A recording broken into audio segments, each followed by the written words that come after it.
Jeden z nástrojů time managementu je Eisenhowerovo okno. Lépe řečeno 4 okna.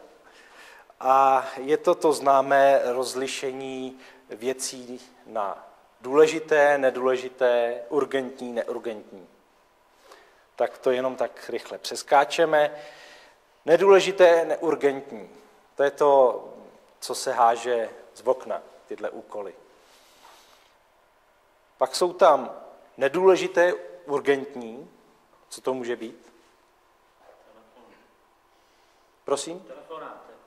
Ano, zvoní mi mobil. Možná to důležité není, protože volá šéf, že něco chce, že jo? No manželka to ne, to by bylo důležité samozřejmě. A urgentní.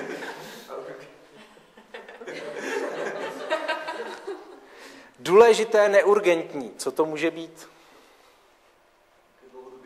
Ano, něco dlouhodobějšího. Nemusí to být hned, ale je to důležité.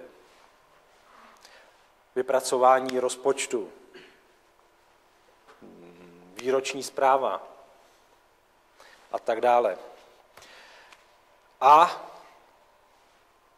čtverec A, ten nejdůležitější a nejurgentnější, to je to, co musíme udělat co nejdřív a je to velmi důležité. My si teď uděláme takový pokus. Budeme pracovat s těmi úkoly, které jste si vypracovali, s tím seznamem, který jste si vypracovali v minulé lekci. Rozdělíme se do dvojic a ten váš seznam budete spolu pracovat vždycky ve dvojicích a ten váš seznam úkolů si rozdělíte do těch 4 čtverců.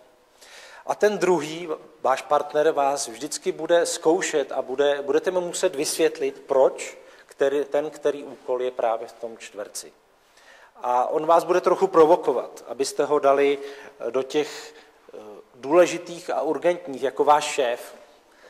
A vy, jako zkušení time manažeři, budete správně argumentovat, proč ten úkol je nedůležitý a neurgentní a že vůbec není třeba, abyste ho dělali.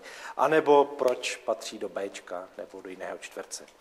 Takže se pustíme do těch skupin, seznamy máte výborně. Máme na to 10 minut. Na chvilku vás přeruším, tady je zajímavý nápad. Tady naši přátelé dva si sepsali svůj seznam úkolů na papírky a mají to rozděleno. Vidím, že většinu mají v důležitých a urgentních. No uvidíme, co to udělá za 10 minut, až se o tom trošku pobaví spolu.